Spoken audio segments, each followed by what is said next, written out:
Hey guys, welcome back to another video where I'm bringing you some cryptocurrency news. In today's video, we're going to go over this article on central banks are being left behind by the breakneck speed of private currencies.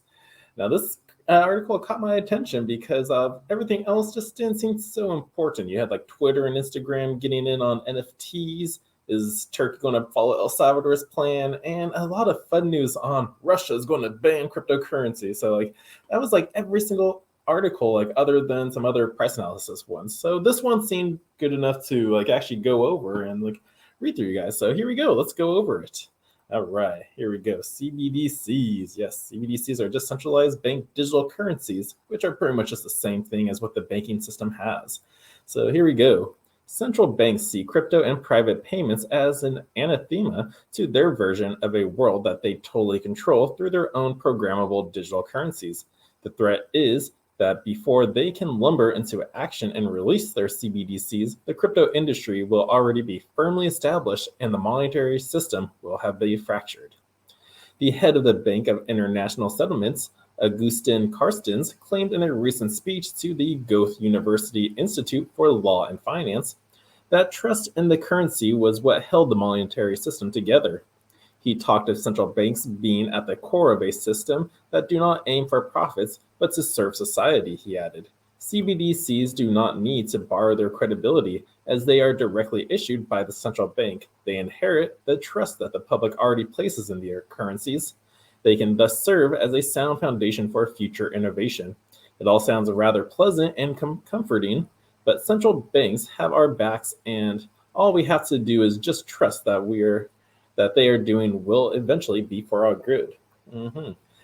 The issue here is that in what parallel universe have the banks done anything to further the interests of the common investor?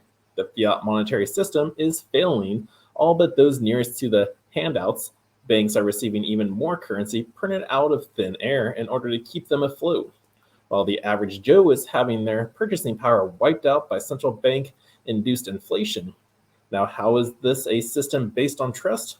Fortunately, according to an article on Bloomberg this morning, while money is pouring into digital assets into the crypto sector, central banks around the world are moving at a snail's pace, and it was thought that a digital dollar or digital euro remains years away.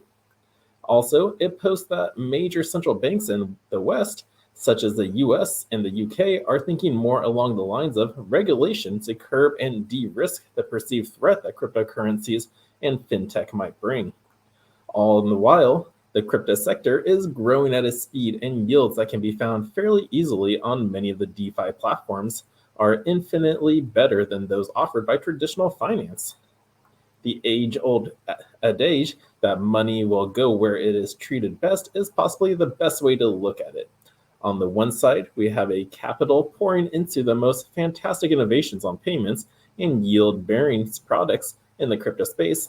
And on the other, we have a states issuing their own digital currencies for a quicker and cheaper payments. The crypto innovation threads a fracturing of the monetary system into several payment systems, while CBDCs will be able to be used to levy complete control over populations. It could be seen as a case of the lesser evil, or it could be seen as a fight for the future of money between state-controlled entities and the innovation-driven private sector. Whatever happens, we're the most important pivotal point in the entire history of money. A winner should be decided in the next few years.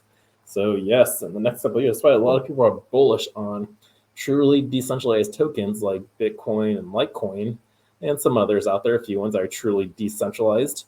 But yeah, in the next few years, cryptocurrencies, centralized bank digital currencies, even statewide currencies or per country. Like we already see Miami, Florida with their Miami coin. Just picture that in every single state. It'll be monitored at a state level, and then you'll probably have one Fed coin that governs it all for the government. That's what probably could happen, or what we'll see.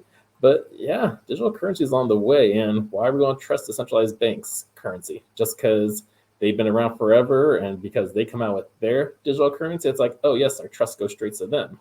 But no, that's not how this works. The banks have never been in our favor. You got the huge increase in inflation, and we're losing our purchasing power every single day for just working day-to-day jobs, paycheck to paycheck.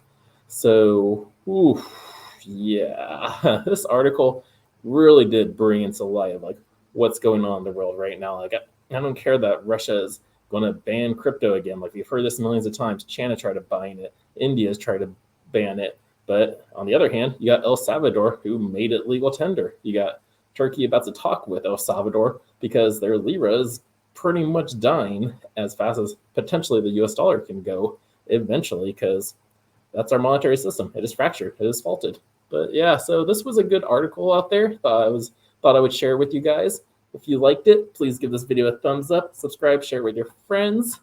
Be safe, educate yourself on the crypto world. I'm going to be working on another video for you guys later on just tips to know if you're just getting started in cryptocurrencies. So just things to look out for if you're just getting into it and like, where do I begin? What should I know? So that's what I'm just going to be creating for you guys. So until next time, Crypto Sherpa is out.